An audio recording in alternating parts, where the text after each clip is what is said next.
Et bonjour les loulous. Aujourd'hui, on va essayer de faire un point complet sur Predator.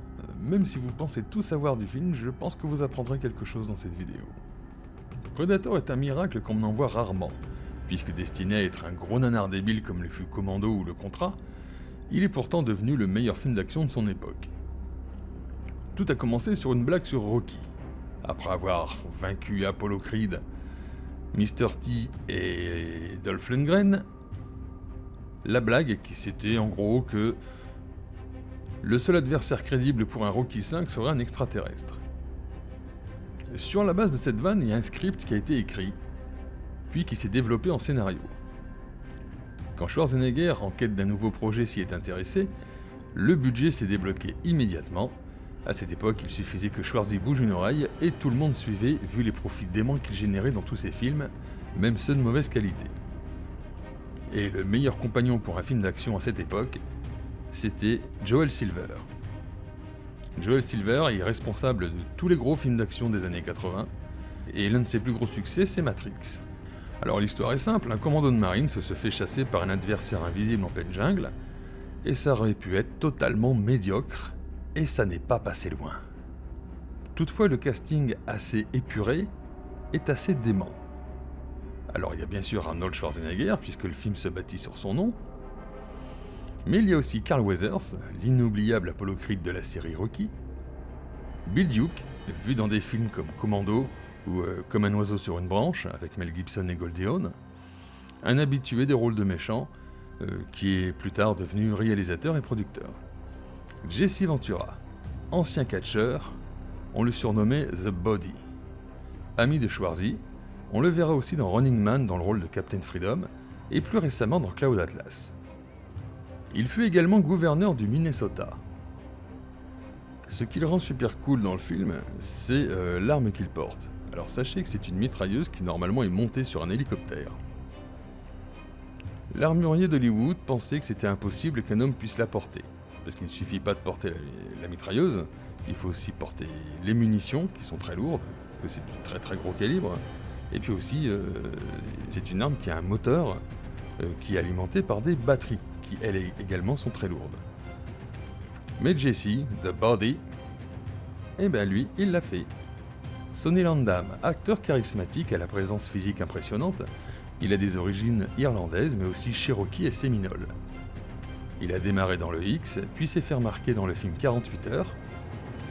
Personnage assez violent, ancien tôlard, il disposait d'un garde du corps sur le tournage, pas pour le protéger, mais pour l'empêcher de se battre avec les autres. Shane Black, un scénariste, mais pas sur ce film. Il l'a été pour L'Arme Fatale 1 et 2, À la poursuite d'Octobre Rouge, Le Dernier Samaritain, Last Action Hero, Au revoir à jamais, Iron Man 3. Il réalise aussi. Il a même fait The Predator, le dernier Predator en date, qui est une purge. On peut pas toujours avoir du talent. Richard Chavez, ancien marine, vétéran du Vietnam, un comédien plus en retrait qui a mis fin à sa carrière pour des questions de harcèlement. Et enfin, Elpidia Carrillo, le seul personnage qui ne fait pas partie de l'équipe, et qui est une actrice qui a continué de tourner tout au long de sa carrière et qui continue aujourd'hui. Et puis il fallait quelqu'un pour jouer le Predator. Au début, c'était Jean-Claude Van Damme qui devait le faire. Mais une fois sur le plateau et vu la gueule ridicule du costume du Predator, Jean-Claude quitta le tournage, convaincu que les rôles de monstres masqués c'était pas pour lui. Et rien que pour ça, merci Jean-Claude. Tu es mon héros pour l'éternité. Le départ de Jean-Claude a fait réaliser au réalisateur qu'il lui fallait un personnage aux dimensions plus imposantes. Et il croisa James Cameron, alias Dieu, dans un avion, et il lui suggère de rajouter des mandibules sur son monstre. Stan Winston, artisan des effets spéciaux reconnu, l'un des meilleurs du monde, bricola le design en quelques jours, et il a fallu à peu près 2 semaines pour que tout soit terminé. Mais il fallait quelqu'un à mettre dedans. Alors on a mis Kevin Peter Hall. Kevin Peter Hall est un acteur qui est particulièrement grand puisqu'il fait 2,19 m Et il avait déjà effectué des rôles de monstres dans le si merveilleux film Bigfoot et les Anderson. On le verra furtivement à la fin, sans costume, dans un autre rôle, d'un des pilotes de l'hélicoptère, qui apparaît à la fin du film, histoire qu'on voit un petit peu son visage quand même. Je trouve ça sympa, c'est très respectueux. Cet acteur s'est fait connaître dans la série Super Minds, où il jouait avec le fils de Dean Martin et la ravissante et toute jeune Courtney Cox, qu'on retrouvera plus tard dans Friends. A noter que l'acteur décédera 4 ans plus tard du VIH. Et oui, c'était l'époque où on en mourait. Il joue donc le Predator, un alien qui va sur Terre pour aller chasser, histoire de se divertir. Il est à noter que la performance de Kevin Peter Hall est assez particulière, puisque toute sa gestuelle a vraiment donné corps à ce qui aurait pu être un désastre, mais il s'en est sorti magnifiquement. Donc, mention spéciale à Kevin. Bien que ce ne soit pas réellement un personnage, j'ai envie de le mettre dans la catégorie des personnages. C'est la jungle elle-même. Oppressante, omniprésente. Sur de nombreuses images, on a l'impression que si les personnages ne bougent pas dans les 30 secondes, ils vont se faire dévorer par la jungle. Bref, c'est un élément de la mise en scène qui est vraiment extrêmement important. Un petit mot sur le réalisateur quand même, John McTiernan. Un petit artisan modeste puisqu'il a fait quelques petits films humbles comme Piège de cristal, À la poursuite d'Octobre Rouge, Last Action Hero ou Une journée en enfer. Et puis il a eu des ennuis judiciaires qui l'ont mené en prison pendant 1 an ou 2 sur une histoire d'écoutes illégales et depuis on ne l'a pas revu sur un projet sérieux. À la musique, c'est Alan Silvestri qui s'y colle et pondra une bande-son stressante de qualité qui collera parfaitement au film et dont on se souvient encore. Alors ça, c'est la partie technique. Maintenant, il y a des petites choses à savoir sur le film. D'abord, la scène de l'attaque du camp n'a pas été filmée par John McTiernan, mais elle a été filmée par la seconde équipe. Très souvent sur un film hollywoodien, on utilise une seconde équipe afin de filmer des scènes peu importantes pendant que le réalisateur se concentre sur le reste. Et le réalisateur de la seconde équipe, c'est Craig Bexley. Ça vous dit rien, hein? Eh bien, c'est un gars qui fut cascadeur, puis coordinateur de cascade, et qui est devenu réalisateur. Et il a effectué ses premières réalisations sur The A-Team, ce qu'on appelle ici en France l'agence Tourisque. Et ça se voit. Certains plans portent sa signature. Et voyons ça ensemble. Vous voyez cette manière de tomber, la manière de filmer cette chute? Ça, c'était dans l'agence Tourisque. Maintenant, dans Predator, regardez. C'est la même. Alors, McTiernan dira qu'il a détesté cette scène. Mais je vais pas jeter la pierre à Craig Bexley, parce qu'il a fait le taf. La scène est spectaculaire, divertissante, et puis qu'il a une coupe de cheveux incroyable. Donc je considère qu'il a fait le taf et que si McTiernan n'est pas content, il avait qu'à la faire lui-même. Un point sur le personnage de Billy. Billy est un personnage amérindien et il a un instinct. Et il tripote un petit sac qu'il a autour du cou. Alors on va faire un petit point sur le petit sac. J'ai fait des recherches pour comprendre ce que ça voulait dire et il y a 2 versions. Ce sera à vous de choisir la vôtre, parce qu'elles tiennent debout toutes les 2. La première version, c'est que c'est un sac médecine de chaman. C'est un petit sac qui contient de la sauge, une pierre, bref, des outils rudimentaires pour le soin en général. C'est un petit sac de chaman, tout simplement.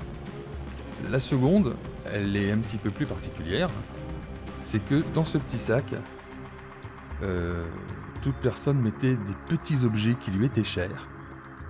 C'était quelque chose d'aussi précieux et intime que notre âme.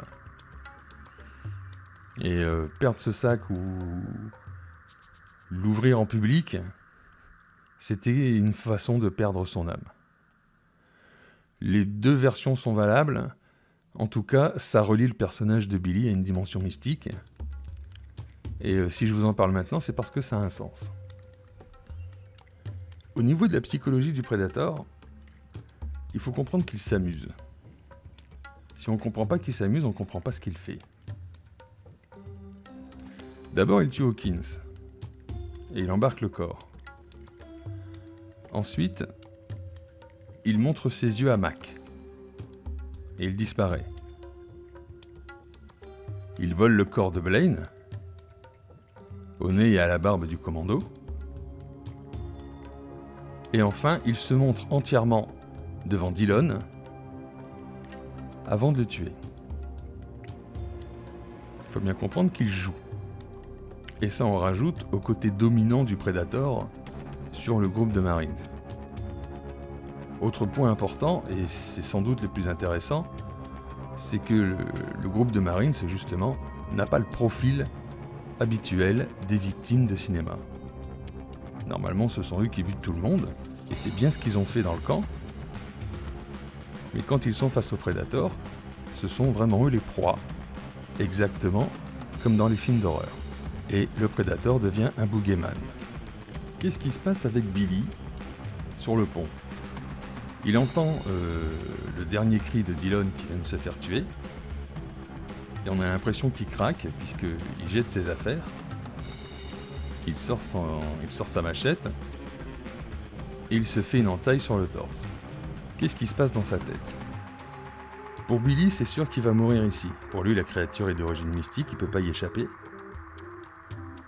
Donc, quand il s'entaille, en fait, il se comporte en gibier, puisqu'il espère que l'odeur du sang va faire venir le Predator sur lui. Et c'est exactement ce qui se passe. Alors, est-ce qu'il fait ça pour affronter son destin ou pour donner du temps aux autres ? Je ne saurais pas dire. Mais clairement, en se faisant une entaille, il appelle le Predator pour régler ça une fois pour toutes. Pourquoi Schwarzenegger n'est pas sur le même état de forme durant tout le film ? Par moments on le voit très costaud, par moments on le voit un petit peu chétif, enfin c'est très relatif, hein. Mais on le voit moins baraqué on va dire. Eh bien parce que sur ce tournage qui s'est déroulé au Mexique, l'eau n'est pas potable. Schwarzenegger s'est chopé une chiasse de malade, désolé, hein, je peux pas le dire autrement, au point qu'il en a été hospitalisé, et que ça l'a pas mal affaibli. Et qu'il a repris quand même le tournage, mais en se faisant livrer de l'eau en bouteille, parce que de nombreux membres de l'équipe aussi ont attrapé cette maladie, qu'on appelle plus simplement la tourista.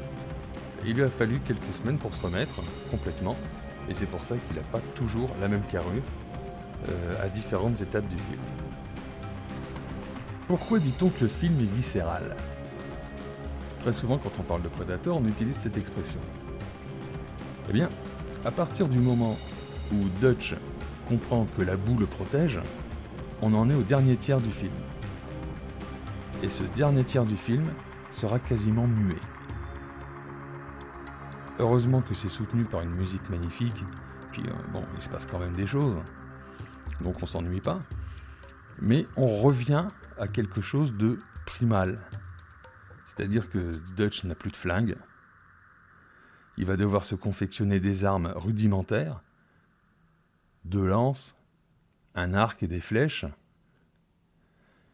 Et le fait de le voir appeler le Predator, couvert de boue, une torche à la main, en poussant un hurlement d'animal, on est revenu dans la guerre du feu. C'est presque préhistorique. C'est-à-dire que le vrai combat ne se fait plus avec des armes de haute technologie, mais avec les choses les plus basiques que l'homme puisse trouver. Et d'ailleurs, on retrouvera ce point après un faux raccord.